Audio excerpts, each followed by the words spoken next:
وصلهم وفروعهم ومن ينتسب إليهم أجمعين. شيء لله الفاتحة.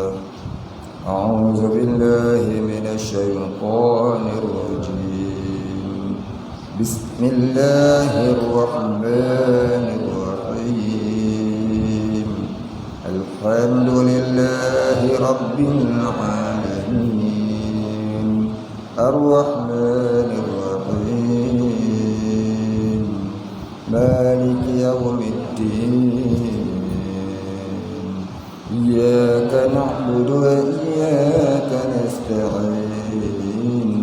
اهدنا الصراط المستقيم.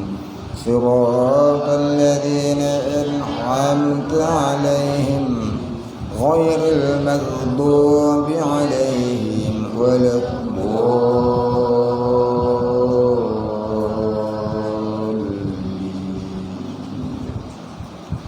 الحمد لله رب العالمين. والصلاة والسلام على أشرف الأنبياء والمرسلين وعلى آله وصحبه أجمعين. رب اشرح لي صدري ويسر لي أمري واحلل عقدة من لساني يفقه قولي.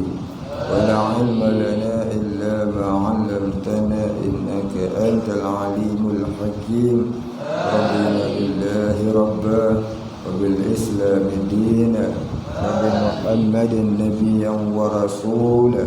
اللهم اجعلنا من التوابين واجعلنا من المستغفرين واجعلنا من المتطهرين واجعلنا من الموحدين واجعلنا من المخلصين له الدين واجعلنا من المهتدين واجعلنا من العارفين واجعلنا من عبادك الصالحين واجعلنا من المتقين. اللهم أحينا بحياة العلماء وأمتنا بموت الشهداء. آمين يا رب العالمين.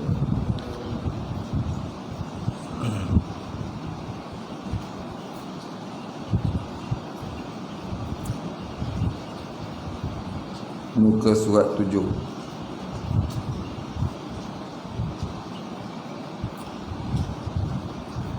Furudut tayammumi. Itu.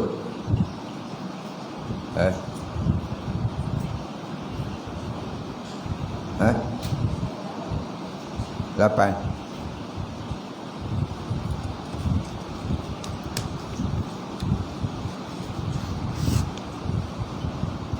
Mana? Mubtilatut.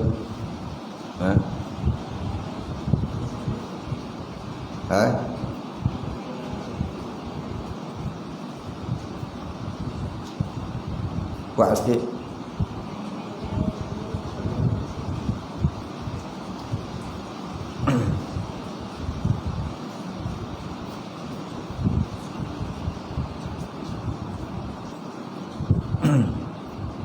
Bismillahirrahmanirrahim. Muka surat 8. Qala musannif wal muallif rahimahullahu ta'ala wa nafa'ana bihi wa bi'ulumihi wa barakatihi. Amin ya rabbal alamin.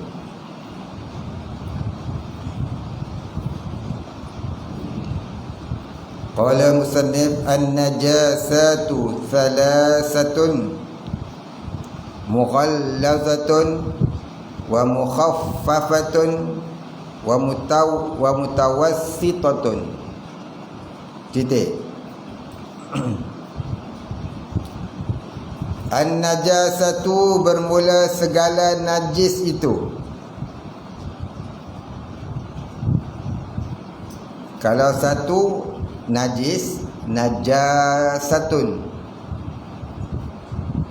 Kalau dua najis, an-najasatani.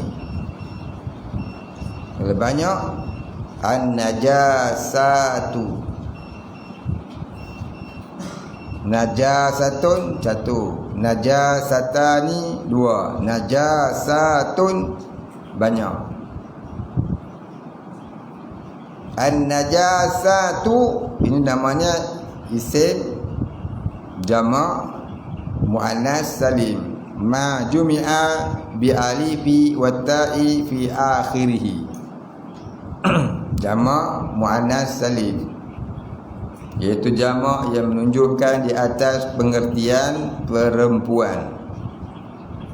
Tapi bukanlah najis tu perempuan.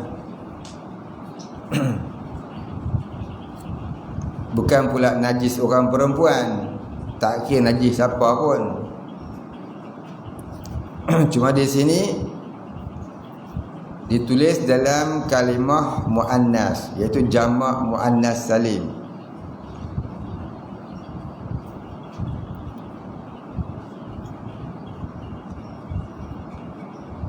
An-najasatu bermula segala najis itu salasatun tiga.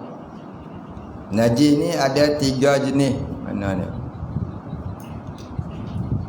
Mughallazatun, yang pertamanya najis mughallazah. Apa najis mughallazah? Najis berat. Mughallazah artinya berat. Kalau ghaliz tu tai. Tai ni beratlah. Wa mukhaffafatun, dan keduanya najis mukhaffafah, iaitu najis ringan. Mukhaffafah maknanya ringan. Wa mutawassitatun, dan ketiga najis mutawassitah. Mutawassitah ni maknanya pertengahan. Jadi najis ni ada tiga jenis. Yang pertama namanya najis first class. Tu najis berat. Tu first class punya najis. Yang kedua najis low class, namanya najis mukhaffafah. Yang ketiganya najis second class, iaitu najis mutawassitah, najis pertengahan. Ingat tiga najis tu: mughallazah, mukhaffafah, mutawassitah.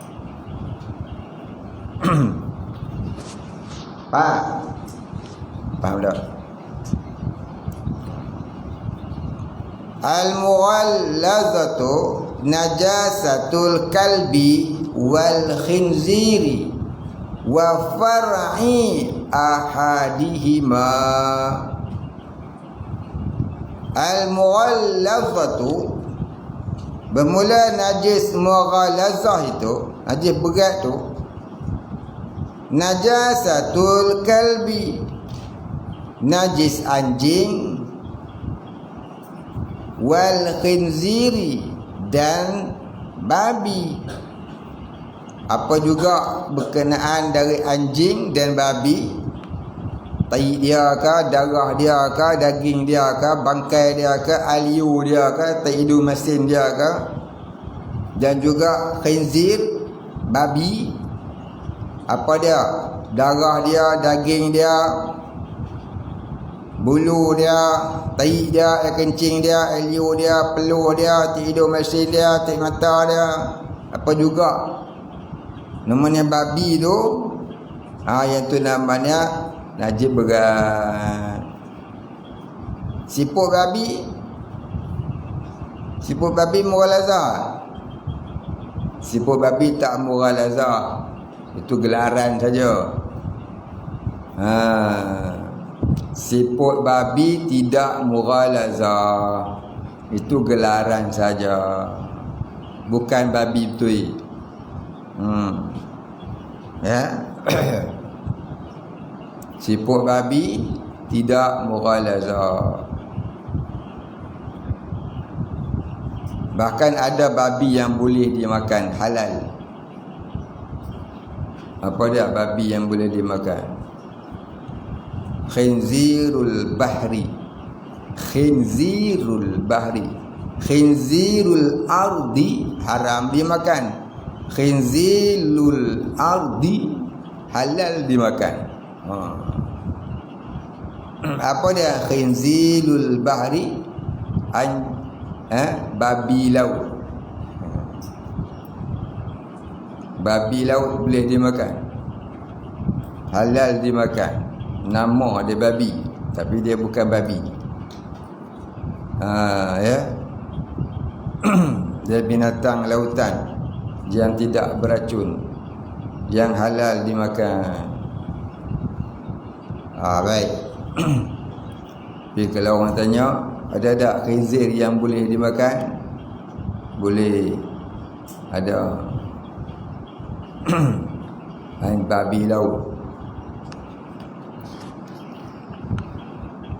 Wa far'i ahadihima, dan far'i makna keturunan. Wa far'i maknanya keturunan daripada salah suatu daripadanya. Keturunan anjing, keturunan babi, sama ada anak-anak dia ataupun kacukan dia. Dikacuk dengan seladang, dikacuk dengan lembu, dikacuk dengan kambing, tak kira kacuk dengan apa pun, makalah anak tu jadi haram dimakan. Walaupun muka dia macam lembu, walaupun muka dia macam kambing.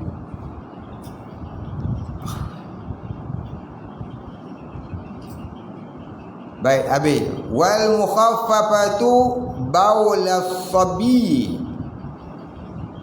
alladhi lam yut'am ghairal laban wa lam yablughil haulain.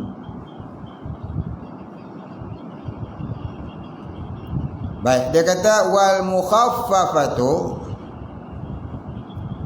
dan bermula najis mukhaffafah itu baul as-sabi, air kencing anak lelaki, alladhi yang lam yut'am tidak memakan ghairul laban selain daripada susu, walam yablughi dan belum cukup al-haulaini umurnya 2 tahun. Maksudnya apa dia? Maksudnya najis mukhaffafah itu ialah air kencing bayi lelaki yang tidak memakan sesuatu pun selain susu ibunya. Al-laban maksudnya susu, iaitu susu ibunya. Bayi lelaki yang belum berumur 2 tahun yang tidak memakan selain susu ibunya. Kalau dia makan susu laktogen, susu Nespresso, maka tu tak, air kencing dia dari najis apa? Najis mutawassitah. Jadi najis sederhana, najis second class.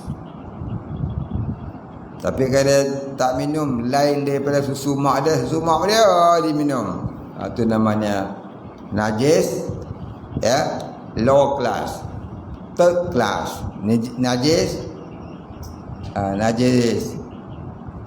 apa? Najis ringan.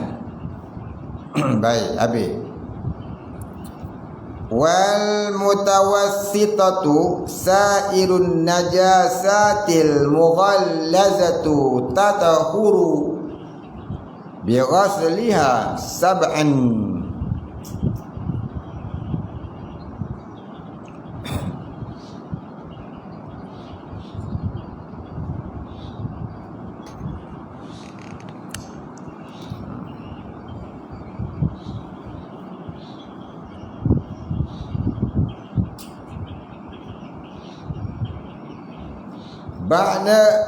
Ba'da izalati 'ainiha ihdahunna biturabi. Titik situ. Baik, tengok mana dia. Wal mutawassitatu, dan najis mutawassitah itu najis sederhana itu. Sairun najasati, sairun najasati, selainnya daripada najis. Sairun najasati, selain daripada najis. Al-mughallazatu, iaitu najis mughallazah.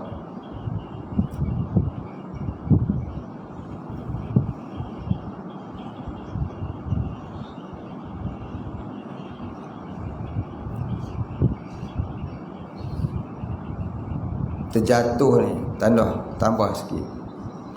Wal mukhaffafatu, tambah sikit kata. Bunyi dia gini. Wal mutawassitatu sairun najasatil mughallazatu wal mukhaffafatu.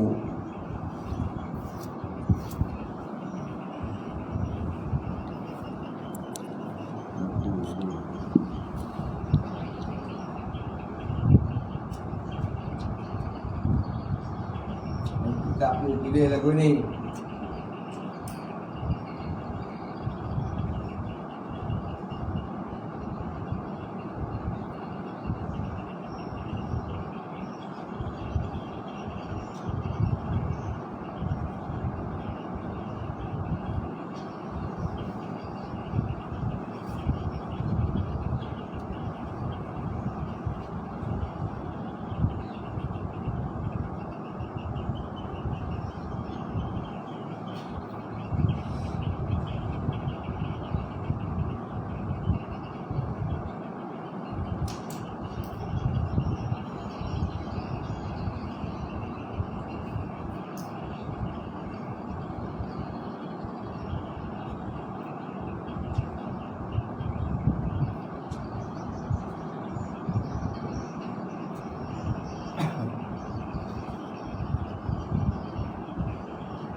Al-mutawassitatu sa'irun najasatu al-mughallazatu.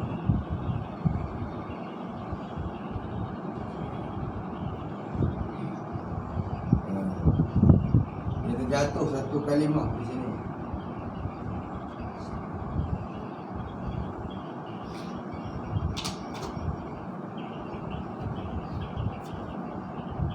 Baca dulu.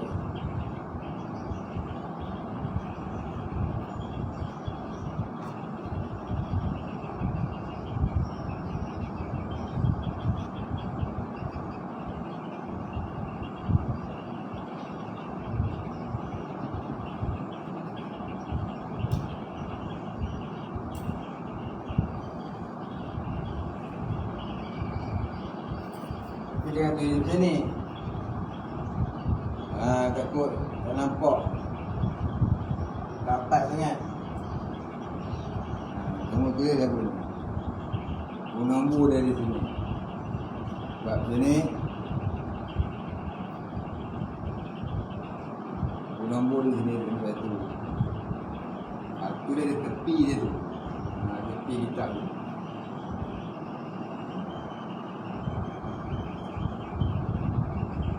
Okey.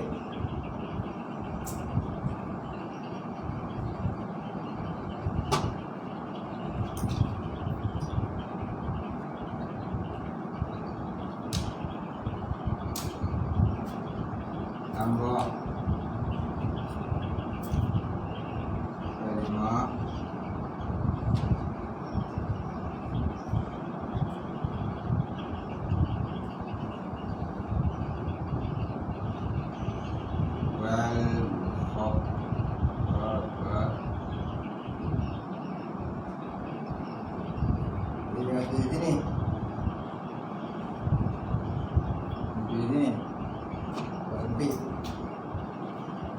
buat nombor satu, tulis di sini.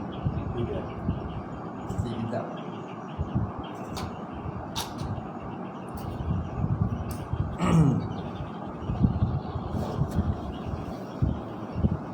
Baik, jadi bunyi dia wal mutawassitatu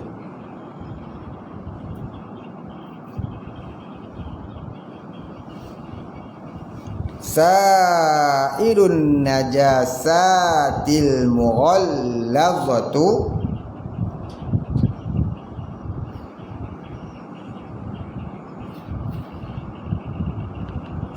wal mukhaffafatu tathuru bi ghasliha wal mutawassitatu, dan bermula najis mutawassitah itu sairun najasati, selain daripada najis al mughallazatu, iaitu najis mughallazah,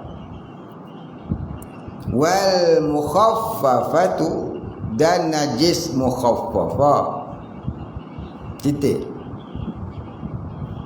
Tathuru, suci ia. Tathuru, suci ia, yakni bersih ia. Bi ghasliha, dengan basuhnya. Bi ghasliha, dengan basuhnya. Sab'an, 7 kali. Ba'da izalati ainiha, ba'da, sesudahnya ataupun selepasnya, izalati ainiha, hilang dirinya ataupun hilang zatnya. Hilang apa? Hilang diri najis tu. Ihdahunna, bermula salah satu daripadanya. Ihdahunna, bermula salah satu daripadanya, yakni daripada 7 kali tu. Ihdahunna, bermula salah satu daripadanya, yakni daripada 7 kali air itu, air basuhan tu, biturabi, dengan debu tanah. Biturabi, dengan tanah. Baik, titik di situ.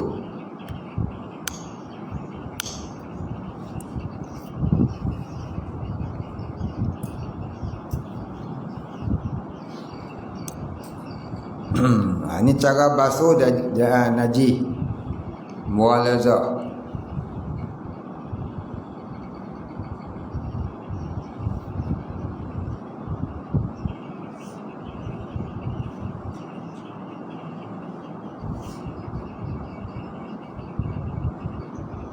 Silap ni.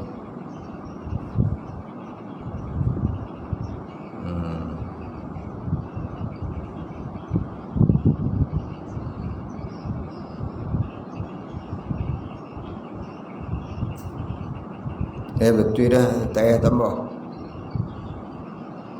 Silap baca.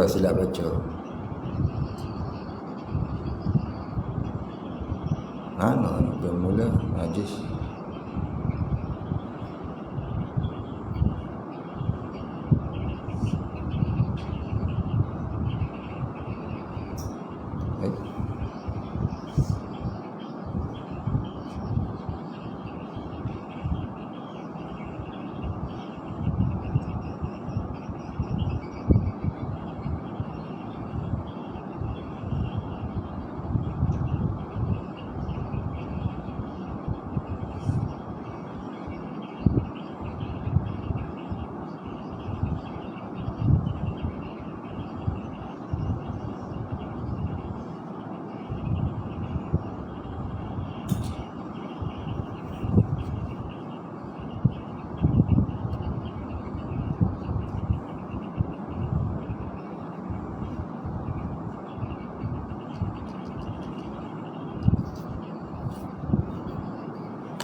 Yang ni tak payah tambah tadi. Ni tak payah tambah. Boleh.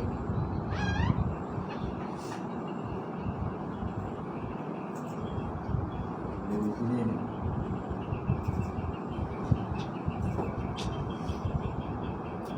Al-mutawassitatu sa'irun najasati. Lebih dikit ni.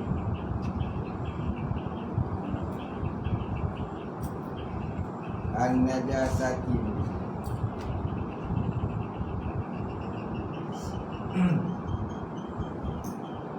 Dua tu tadi.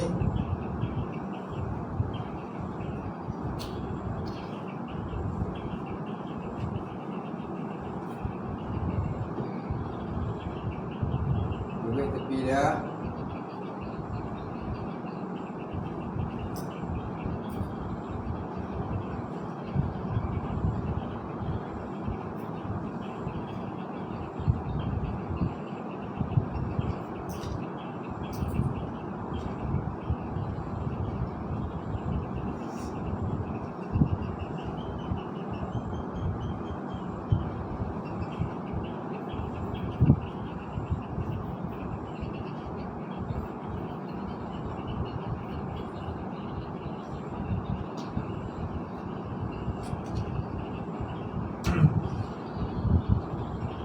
Nak gitu.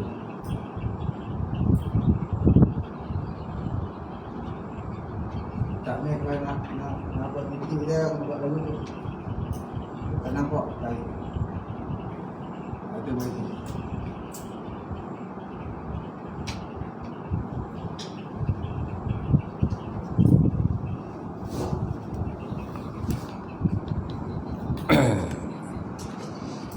Baik, kita baca balik.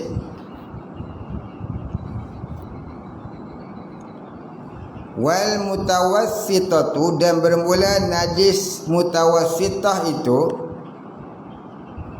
sairun najasati, selain daripada segala najis, iaitu segala najis mughalazah dan mukhaffafah. Al mughallazatu wal mukhaffafatu. Gitu. Titik di situ. Al-mughallazatu, boleh. Ni ayat baru. Kitab ni kitab dia ikut resmi Quran, dia tak ada titik. Koma tak ada, titik tak ada. Jadi kena buat titik sendiri. Dia nampak macam serupa, sama, satu line ya. Titik tak ada, koma pun tak ada. Jadi kita kena faham bahasa Arab, baru boleh faham kat mana nak berhenti dia.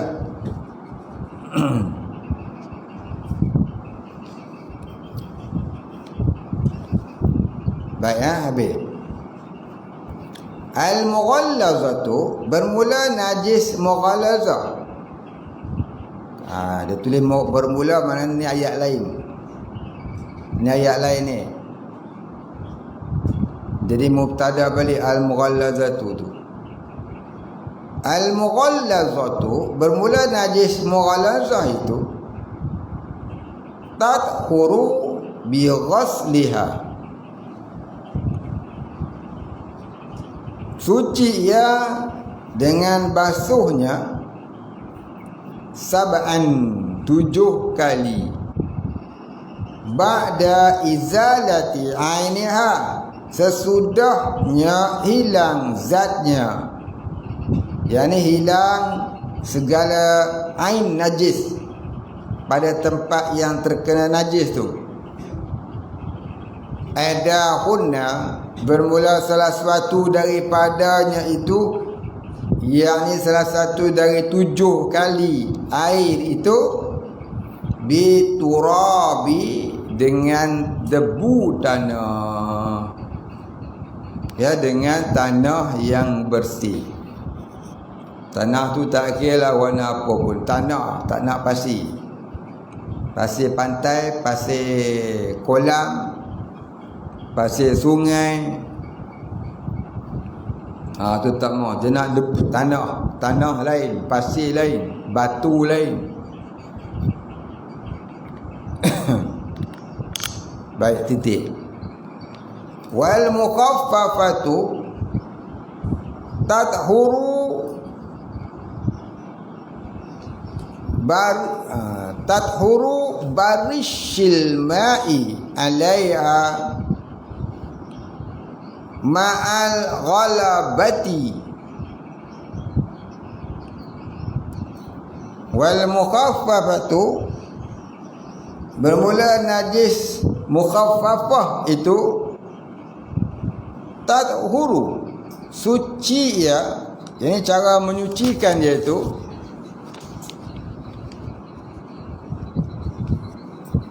birashi,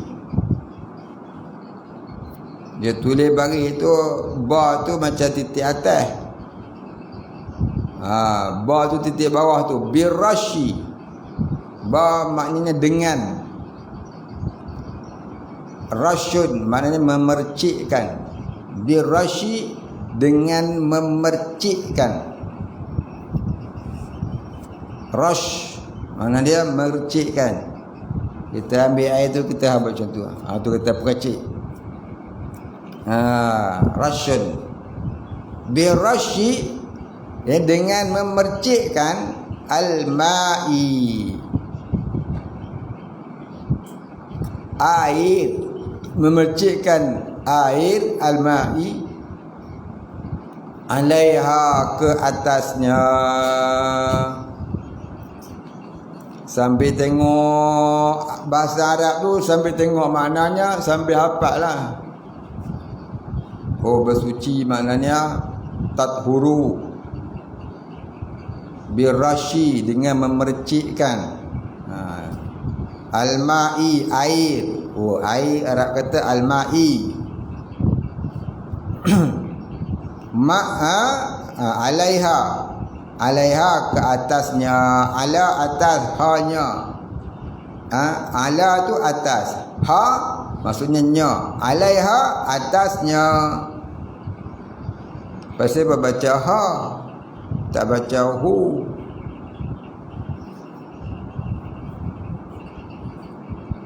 Kerana kembali kepada al-mukhaffafatu. Al-mukhaffafatu tu dia kalimah muannas, maka dhamir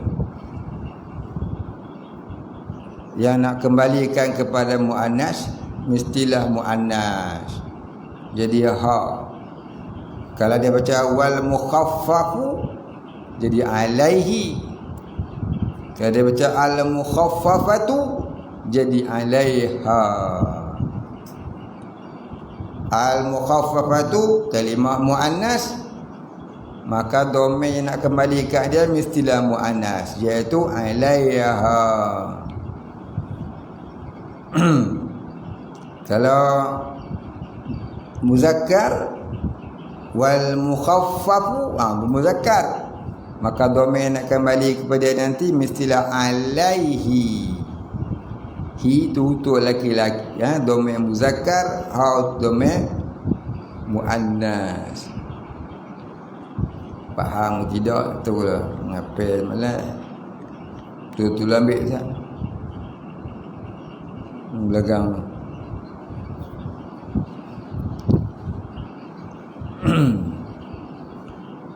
Ma'al ghalabati wa izalati ainiha. Ma'al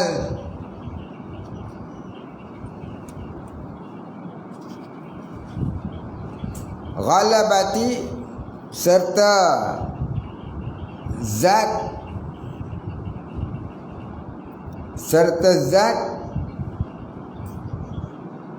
wa izalati ainiha, dan sudah hilang zatnya. Jadi cara nak basuh air kencing kanak laki-laki yang tak minum selain daripada susu ibunya itu, ya, di atas air itu, atas air tempat yang basuh, tempat kering tu, dia kalau dah kering, ya, kita renjih ya, renjih, kemudian kita lap, dah habis. Kalau air tu dah kering, kalau air tu belum kering, lap dulu. Lap dulu, kemudian direnjih, kemudian disapu. Maka begitu cara nak basuh najis mukhaffafah. Baik, habis di situ tanda. Kemudian katanya wal mutawassitatu, tu ayat lain pula. Wal mutawassitatu, dan najis mutawassitah.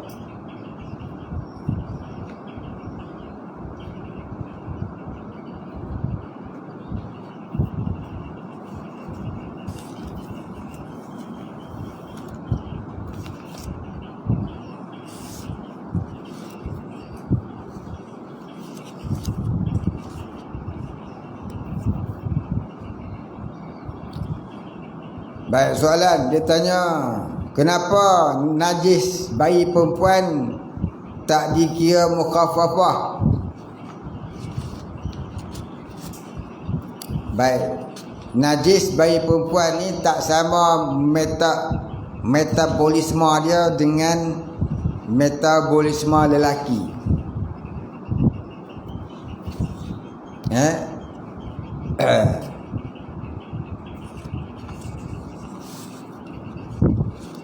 Apa maksud metabolisme? Metabolisme ni maknanya sistem penghadaman dia. Sistem perhadamannya yang menjadikan perkumuhannya itu tidak sama dengan lelaki. Orang perempuan dia ada haid, lelaki mana ada haid.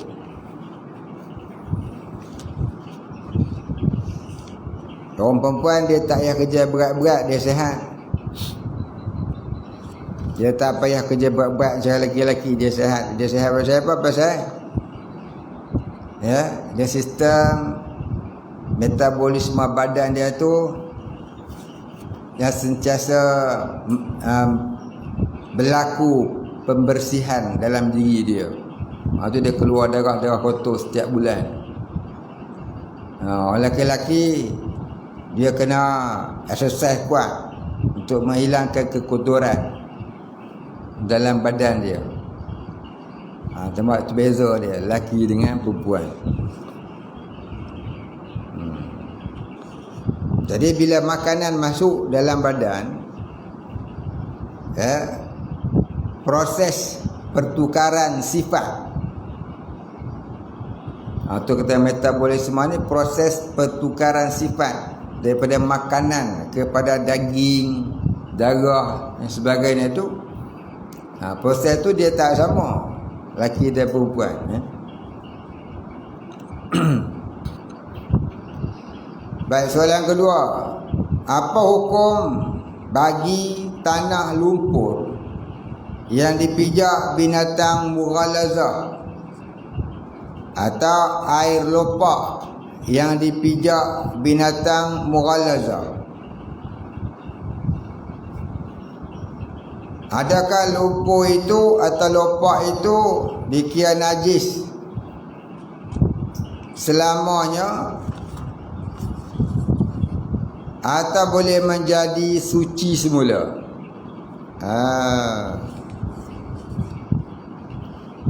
Kalau najis itu baru dipijak oleh para bebai tadi, atau bebai babi. Contohnya kita bangun pagi, tengok-tengok depan rumah kita ada tapak kaki babi. Pijak pula atas tanah. Tanah tu pula dah jadi macam lopak-lopak. Ya, hujan. Lepas hujan tu dia mai pijak, maka jadi nampaklah tapak kaki dia. Baik, tapak kaki dia tu berbekas. Adakah mughalazah ataupun tidak? Mughalazah hukumnya. Jadi mughalazah. Habis tu sampai bila dia mughalazah? Adakah sampai selama-lamanya? Baik.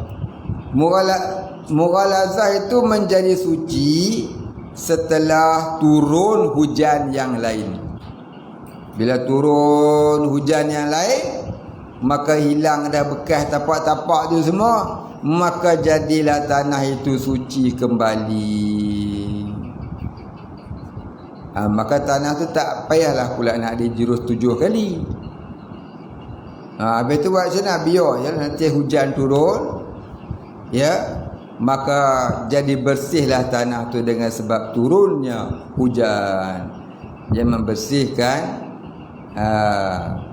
tanah tempat pijaknya babi-babi tadi. Begitu dia kalau anjing-anjing, tapak kaki anjing. Macam juga kereta.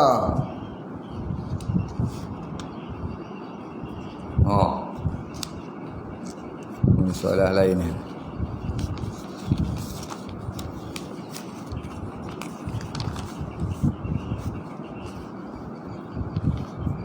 Baik, dia tanya, apa maksud Allah tahu sekalian perkara dan ada juga perkara yang Allah tak tahu?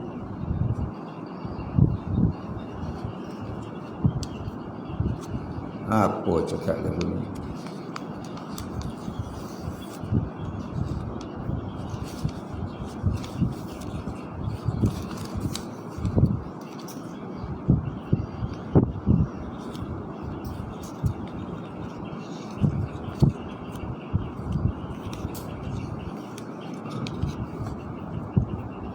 Dia tanya, apa maksud Allah tahu sekalian perkara dan ada juga perkara yang Allah tak tahu?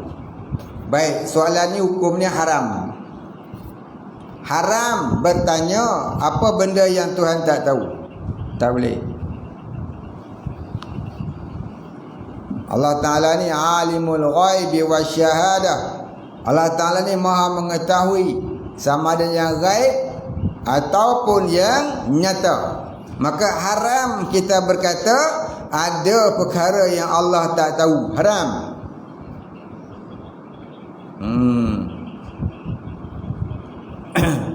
Jadi bertanya macam ni adalah bid'ah. Bertanya macam ni adalah bid'ah, pembid'ah, pembuat bid'ah. Saya tak tahu Ustaz. Yang kita jangan duduk tanya lagu ni. Tak boleh. Tak boleh.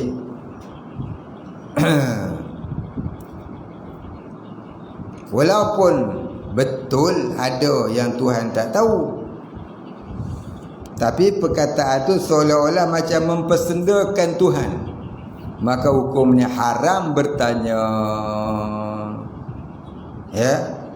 Dia jangan duk tanya ada lagu ni. Walaupun ada. Contohnya apa dia? Tuhan tak tahu bahawa dia ada anak. Pasal apa? Pasal Tuhan tak ada anak. Tuhan tak tahu bahawa dia ada isteri. Pasal apa? Pasal memang dia tak ada isteri. Dia tak ada isteri, macam mana dia nak tahu dia ada isteri? Dia tak ada anak, macam mana dia nak tahu dia ada anak? Tentulah dia tak tahu mengatakan dia ada anak, pasal dia tak ada anak. Faham? Tapi cakap macam tu haram. Jadi macam mempersendakan ilmu Allah. Jadi jangan duk tanya lagu tu lain kali. Cuma boleh dicerita dalam majlis ilmu. Di luar majlis ilmu jangan duk cakap. Haram hukumnya. Itu namanya mubtadi', pembid'ah. Pernah satu ketika satu murid Imam Malik datang tanya Imam Malik. Bukan anak Abdul Malik. Itu saya. Ni Imam Malik. Imam Malik ditanya oleh seorang anak murid ni. Dia kata, wahai Syekh, di manakah Allah? Apa jawab Imam Malik? Bertanya begitu adalah bid'ah. Kemudian Imam Malik halau dia keluar. Pasal apa? Dia tak mau tengok muka pembid'ah. Dia cakap lagu tu jadi macam biadab dengan Allah Ta'ala. Ya. Baik, habis. Tanya nak ambil tahu ni, soalan dia kena panjang sikit. Cerita ni dulu ni disebut dalam kitab ni. Ahli pembida'ah ni tanya orang ahli sunnah wal jamaah, adakah perkara yang Tuhan tidak tahu? Tuhan tak tahu akan ada syirikul bari baginya. Tuhan tak tahu ada syirikul bari baginya. Mana Tuhan tidak tahu ada sekutu baginya. Pasal apa? Pasal tidak ada sekutu baginya. Contohnya kita kata Tuhan tak tahu dia ada anak. Pasal apa? Pasal memang dia tidak ada anak. Macam mana dia nak tahu dia ada anak? Yang dia tahu dia tidak ada anak. Lam yalid wa lam yulad. Tidak ia beranak dan tidak ia diperanakkan. Tapi kalau tanya lagu tu jadi macam mempersendakan Allah. Jangan tanya lagu tu ya. Kita faham sendirilah. Cukup diam-diam sudahlah kita faham. Jangan tanya selain majlis ilmu, hukumnya adalah haram, dosa besar. Baik, tanya majlis ilmu tak apalah nak ambil tahu. Taklah salah. Saya nak ambil tahu. Tapi jangan sampai nak mempersendakan Allah, jadi haram. Baik, dia tanya, kalau beli kereta second hand yang owner lama orang Cina, kita tak tahu ada bawa masuk anjing dalam kereta ataupun tidak. Perlukah kita samak dalam kereta? Tak perlu. Pasal apa? Pasal tak tahu. Kalau tahu kenalah sama. Kalau tak tahu tak apalah. Pasal apa? Tiap-tiap yang tidak diketahui maka itu dimaafkan. Itu kaedah dia. Tiap-tiap yang tidak diketahui maka dimaafkan. Macam orang beli peti ais second hand. Pergi kedai Cina jual barang-barang second hand, jumpalah peti sejuk second hand. Namanya peti sejuk second hand. Harga dia 500. Kalau baru harga 5,000. Oi, mahal ya. Beli second hand 500 je. Maka kita pun terus beli. Sampai dia bawa lagi rumah, hantar rumah pakai lori. Sampai di rumah baru terfikir, ni hak Cina ke Melayu Tak wajib tanya Cina ke Melayu.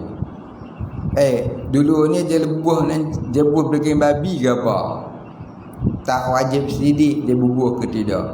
Habis tu kena sama ke tidak? Tak wajib sama. Silap sama rosak terus tu sejuk lagi. Jadi pakai terus je lah. Pasal apa?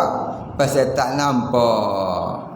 Kaedah fiqh ni ma zahara minha, barang yang zahir padanya. Dan zahir tu tak nampak, tak payahlah nak susah-susah. Tapi kalau nak basuh juga, nak samak juga, maka itu afdal. Nak basuh juga, nak samak juga, maka itu lebih baik. Pasal apa?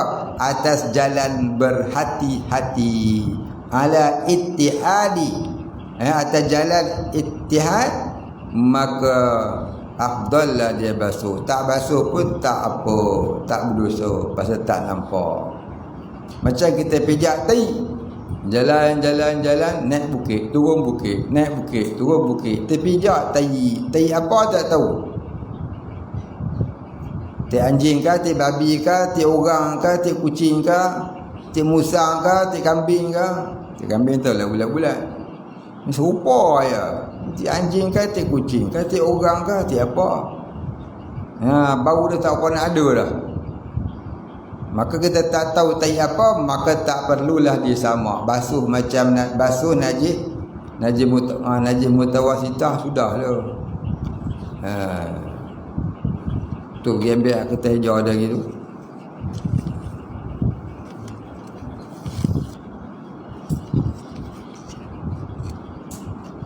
Baik, dia tanya, kalau pijak rumput basah, yang mana kawasan itu ialah tempat babi lalu lalang, kena sama atau tidak kaki dan selipar kita? Nampak tak babi lalu lalang? Nampak ke tidak? Kalau tak nampak, tak kenalah sama. Walaupun kita tahu situ selalu babi lalu lalang. Basah tu kenapa? Basah tu barangkali sebab semalam hujan. Maka tempat laluan babi atau apa juga binatang yang mughalazah tadi, bila sudah turunnya hujan, maka air hujan itu menyucikan najis-najis tadi. Maka bila kita lalu ke tempat tu, maka jadi tidak perlulah nak disama. Sebab apa? Jadi hilang segala kenajisan pada rumput-rumput itu dengan turunnya hujan. Hujan dah turun. Bila hujan dah turun, najis-najis tu jadi hilang. Maka tak payahlah nak disamak kaki tu. Melainkan betul-betul kita nampak dia lalu kot tu, kita pun pergi lalu juga kot tu. Tu kena sama. Kalau kita tahu tu tempat laluan anjing, babi dan sebagainya, malam tu hujan, kita nampak siang tadi ni babi lalu 50 ekor, banyaknya babi.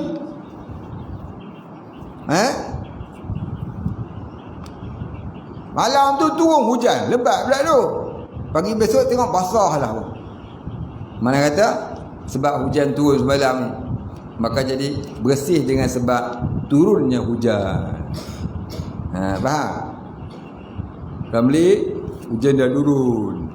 Mana bersih.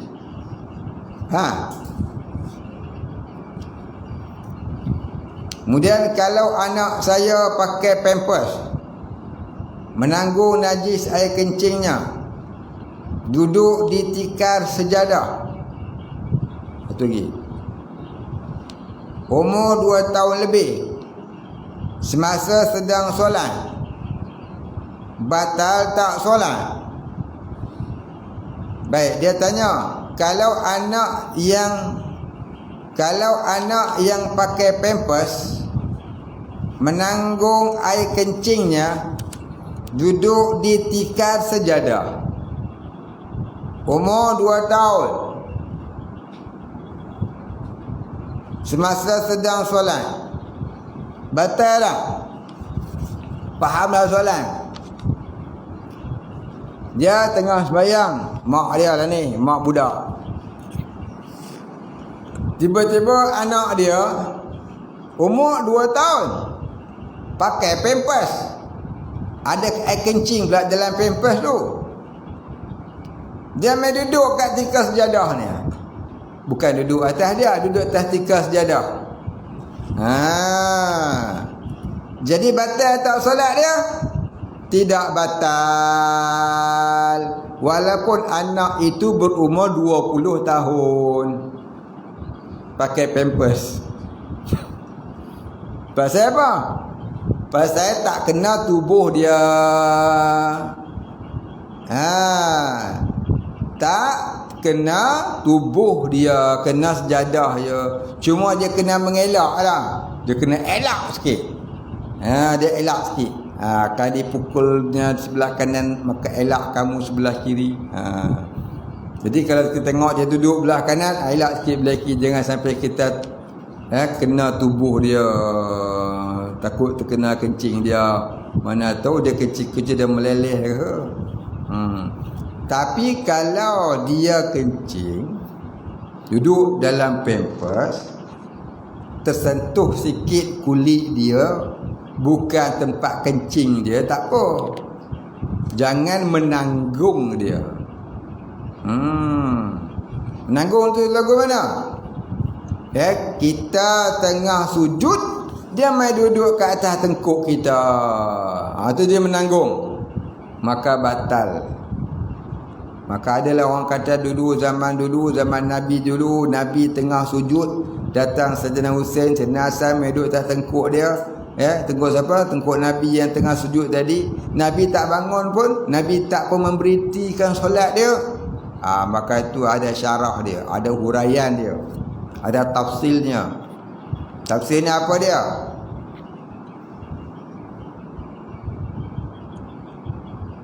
Sayyidina Husain, Sayyidina Hasan sejak kecil mereka sudah dipelihara tubuh daripada bernajis. Kencing dia terus basuh, kencing dia terus basuh. Kecil dah pun disunatkan, lahir-lahir terus sunat, lahir-lahir terus sunat. Jadi dia tak menanggung najis pada kulubnya, bersih. Kencing dia terus basuh. Maka sentiasa duduk dalam suci Hasan Husain ni, Sayyidina Hasan dan Husain. Maka sebab itu Nabi tidak berhenti solatnya, teruskan solat. Mana pakai pampers. Budak zaman dah ni umur 20 tahun baru nak bersunat. Entah bersunat dah Fikri? Belum?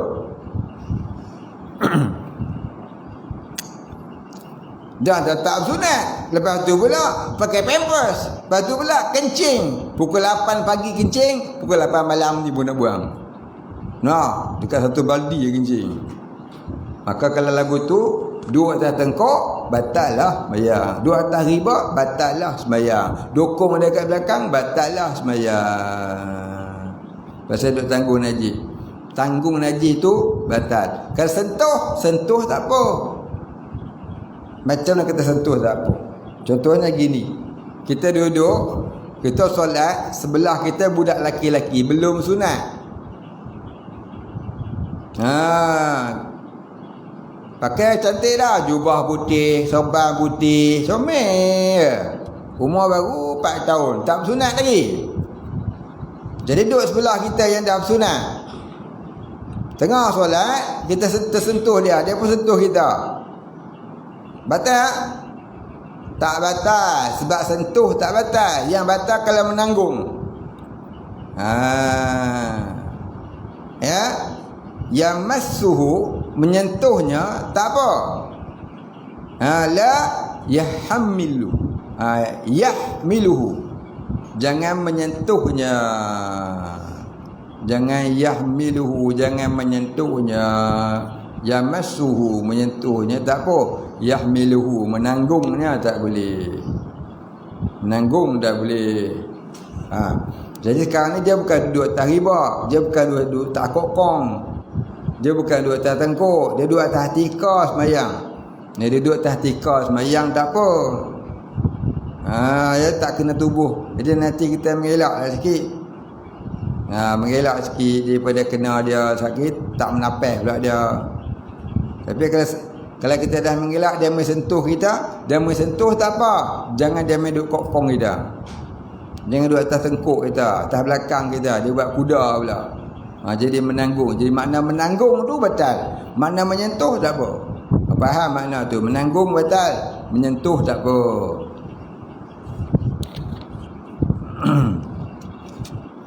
Baik. Boleh ke faham? Tak faham pun faham, faham pun faham.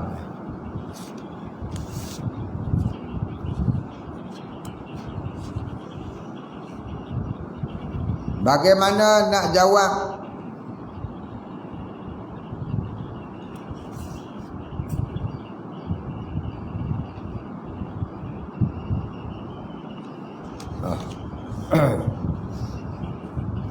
baik, soalan. Kalau jiran kita seorang Cina beri kita makanan yang dia masak sendiri seperti agar-agar, boleh ke kita makan? Apa salahnya kawan tu namanya Abid Liu?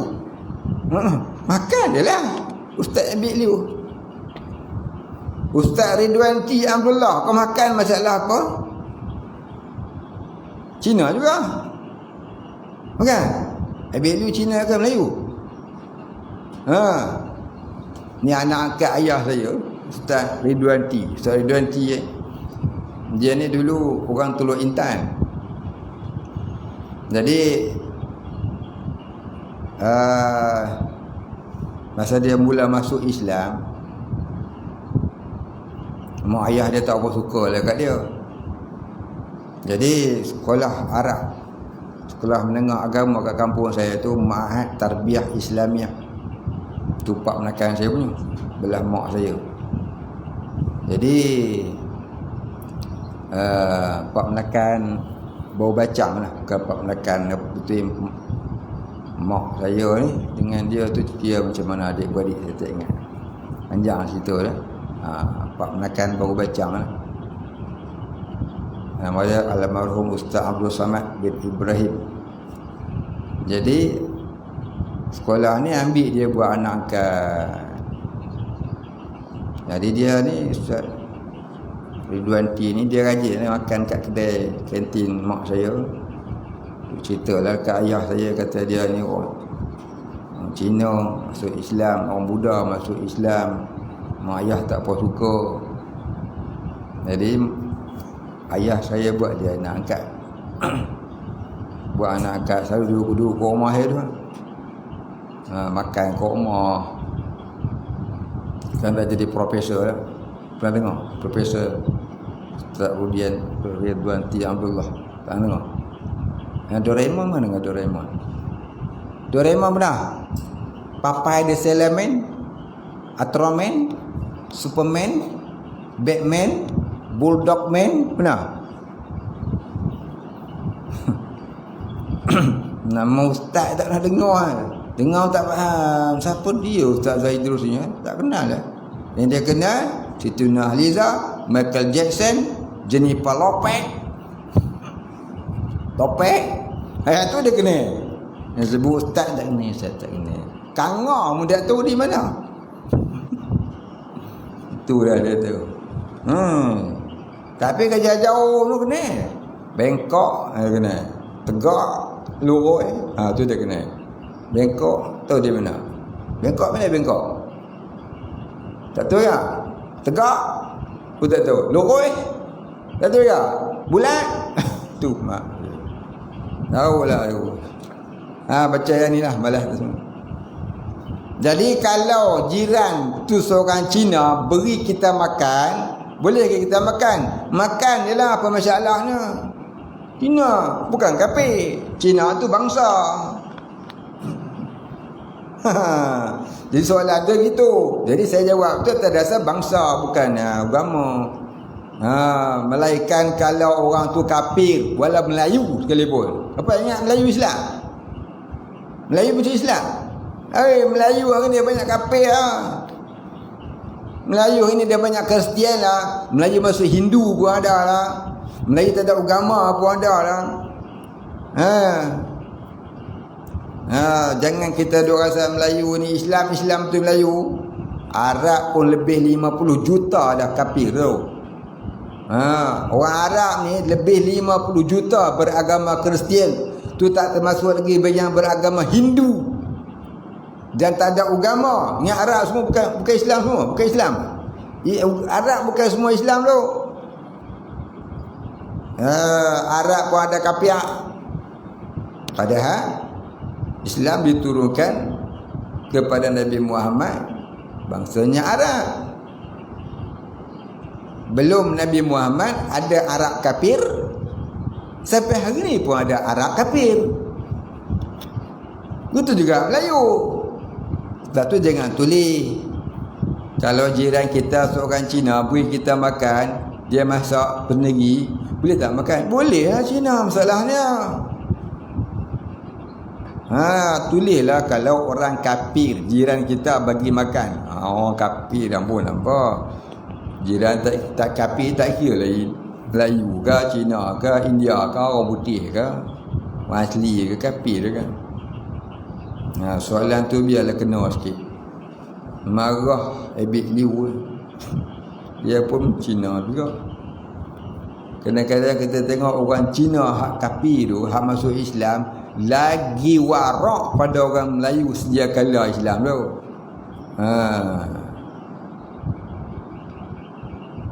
Pernah dengar tak Ustaz Syahul Hamid, PU Syahul Hamid?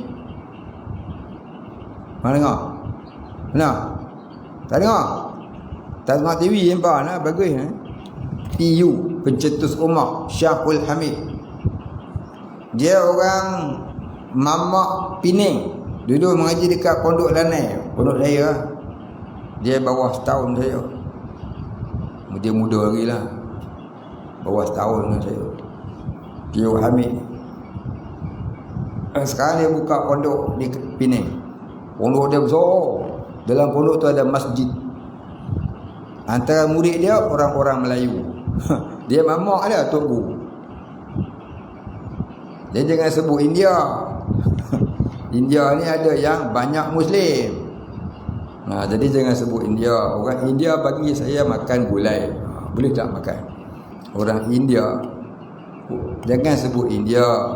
Sebutlah orang tu bukan Islam. Orang bukan Islam. Jangan duk biasa sebut Cina dengan biasa. Jadi sensitif ni. Jadi resis. Tahu? Semangat kebangsaan. Itu namanya resis. Nabi sebut asabiyah. Siapa yang bersemangat nasionalisme tu resis lah tu. Tentu kita tak boleh bersemangat nasionalisme. Barisan Nasional. Tak boleh lah tu. Undia. Tu resis lah tu. Semangat kebangsaan. Jadi kita kena semangat agama. Kena semangat agama. Wa'tasimu bihablillahi jami'a. Jadi kalau orang, saya nak betulkan soalan tu, lain kali tanya, jangan sebutlah kalau India bagi makan saya, jangan makan saya, makanlah kau. Jadi nak tanya, kalau orang bukan Islam beri kita makanan, bolehkah kita makan? Dia makanan tu dia masak, apa dia? Mi goreng pasmur roja, mi kawit tak mau aja. Dia bagi pasmur, dia bagi mi goreng, dia ada daging belakang tu, daging pom tak tahu lah. Beli mana daging kita pun tak tahu. Siapa bagi kita makan tu? Orang bukan Islam, orang kafir. Dia ada tandil kat sini. Nama dia depa wali kumari. Boleh tak kita nak makan? Baik, pada dasarnya boleh makan tapi makruh. Boleh makan tapi makruh, sebab kita tidak tahu akan kesahihan halalnya, namun jatuh hukum syubhah. Sebab tu jadi makruh tu. Boleh makan tapi makruh kerana jatuh hukum syubhah. Syubhah tu sebab apa? Sebab kita tak tahu halal ke haram. Lagi kita tak tahu sebab dimasak oleh orang bukan Islam. Jadi setiap makanan yang dimasak oleh orang bukan Islam, sekurang-kurangnya dah ada syubhah di situ. Apa dah? Yang pertama, dia sendiri tu menyebabkan syubhah. Sebab apa? Dia sendiri tu kafir. Yang kedua, kita tak tahu halal ke, ada benda halal ke, ada masuk haram ke tidak dalam tu. Ada masuk makanan haram ke tidak dalam tu. Maka tu pun jadi syubhah. Jadi dia ada dua sebab jadi syubhah. Pertama, dia bukan Islam. Yang kedua, kita tidak tahu halal ke haram. Maka kita tidak tahu halal ke haram, maka hukumnya syubhah. Syubhah ni apa dia? Nabi kata innal halala bayyinun wal haramu. Innal halala bayyinun innal halala bayyinun wal harama bayyinun. Wa ma bainahuma mustabihatun. Sesungguhnya halal itu jelas, haram itu pun jelas. Antara keduanya ni, antara halal tak haram, halal ke tak halal, haram ke tak haram, tak tahu. Muskil. Itu mustabihatun, syubhah. Maka syubhah ni dalam fiqh halal tapi makruh, dalam tasawuf haram. Dalam fiqh halal tapi makruh, dalam tasawuf haram. Jadi kalau orang kafir bagi makanan kat kita, kita boleh makan ke tidak?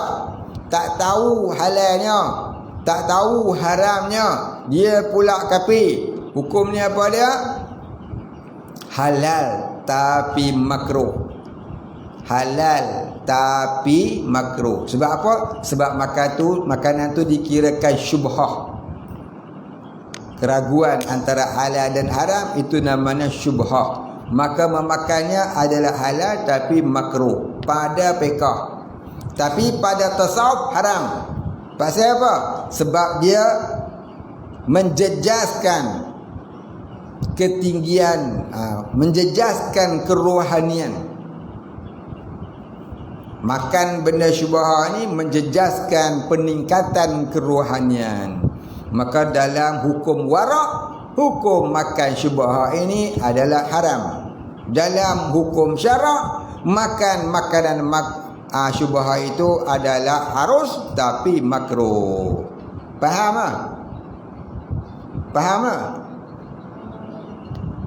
Jadi hukum Islam ni ada dua, hukum syarak dan hukum warak. Hukum syarak, hukum yang memadai. Hukum warak, hukum berhati-hati. Hukum syarak, hukum memadai. Hukum warak, hukum berhati-hati. Maka hukum syarak tu pada fiqh, hukum warak tu pada tasawuf. Maka benda syubhah pada fiqh halal tapi makruh. Benda syubhah pada tasawuf haram. Haram pasal apa? Pasal tidak boleh meningkatkan kerohanian. Antara perkara syubhah ni apa dia? Makanan yang dimasak oleh orang kafir. Satu. Yang kedua, makanan yang tak diketahui halal atau haramnya. Kalau makanan tu dimasak oleh orang kafir dan tak diketahui halal dan haramnya, macam soalan tadi ni, maka itu ada dua kemakruhannya. Maka dua jenis syubhahnya. Maka tinggalkan dia itu aula. Ya, tinggalkan makan tu awal. Habis tu dia dah bagi je ni, boleh hantar pawai lawa pula tu. Ya, bagi dia kita nak buat lagu mana ni? Nak makan ke nak buang benda syubhah ni? Boleh tak kalau kita buang, takkan nama dia membazir. Baik. Kalau sengaja buang bukan atas dasar nak memelihara hati, memanglah je hukum dia membazir. Tapi kalau kita buang atas dasar nak jaga hati kita jangan sampai jadi rosak binasa dengan sebab makan makanan syubhah, maka itu tak nama membazir. Maka kalau nak manfaatkan dia buah baja pokok boleh. Pergilah mana-mana pokok durian ke, pokok anggur ke, pokok apple ke, buh kat situ buat baja. Baik, habis.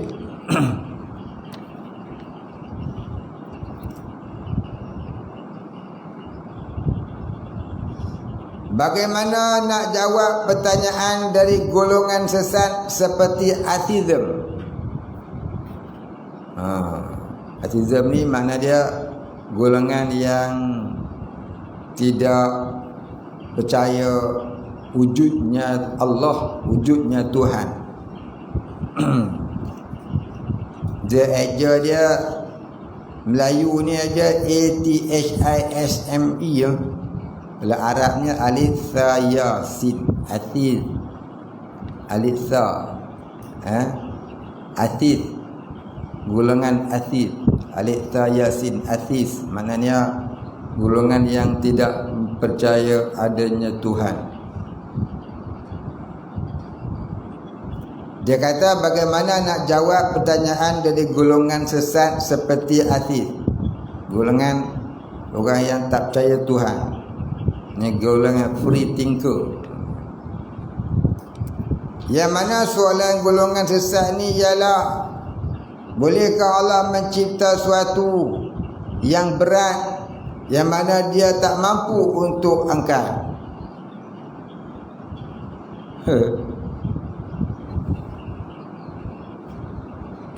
Bodoh tu orang sesat ni.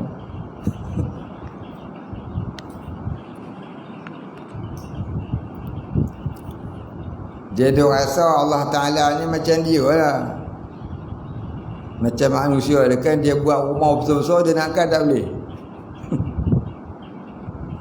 Dia buat rumah besar-besar, dia nak angkat tak boleh.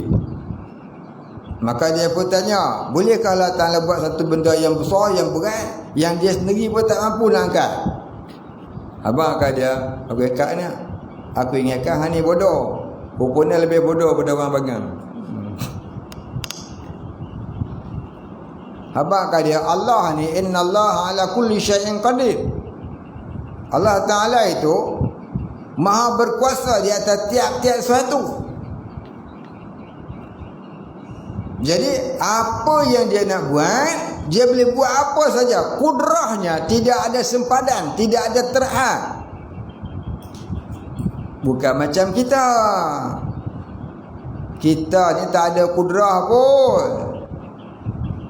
Ya, berjalan kita digerakkan oleh Allah, melihat kita diperlihatkan oleh Allah, mendengar kita diperdengarkan oleh Allah, mengangkat kita diangkatkan oleh Allah, bukan gerak sendiri. Maka soalan kamu itu, lebih pada itu pun Allah maha berkuasa ke atasnya. Baik. Bagaimana kita ahli sunnah ingin membalas kata-kata itu? Kata-kata itu hendak dia balaskan dengan begitulah. Innallaha ala kulli syai'in qadir. Tuhan itu amat berkuasa di atas tiap-tiap sesuatu. Ya, tak ada dia lemah. Allah Ta'ala tu Tuhan bersifat dengan al-qudrah. Lawan dia al-ajzu. Maha berkuasa. Bila kata maha berkuasa ni, tak ada yang mengatasi dia dah. Apa juga dia boleh buat dah.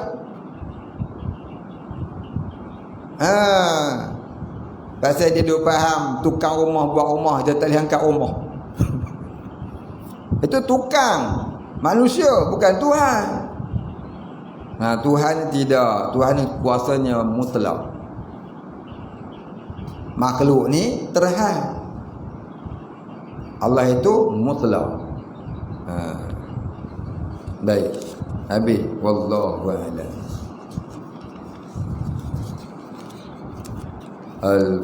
Berhenti kat mana tadi? Belum tanda.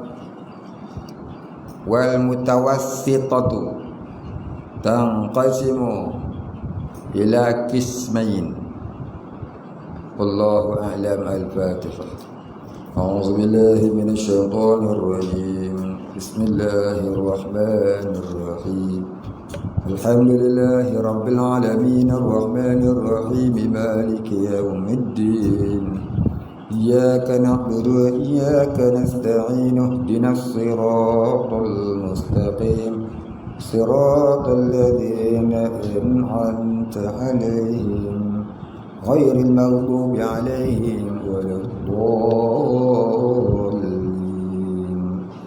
Bismillahirrahmanirrahim. Alhamdulillahi rabbil alamin. والصلاة والسلام على أشرف الأنبياء والمرسلين وعلى آله وصحبه أجمعين. اللهم اغفر لنا ذنوبنا وارحمنا وأنت الغفور الرحيم. اللهم اغفر لنا ذنوبنا ولوالدينا وارحمهم كما ربيانا صغارا ولمشايخنا والمسلمين أجمعين برحمتك يا أرحم الراحمين. اللهم نور قلوبنا بنور معرفتك يا فتاح يا رزاق. افتح لنا فتحا قريبا كما فتحته على أنبيائك وأوليائك وعبادك الصالحين. وصلى الله على سيدنا محمد وعلى آله وصحبه أجمعين. سبحان ربك رب العزة عما يصفون وسلام على المرسلين والحمد لله رب العالمين. قبل الله منكم.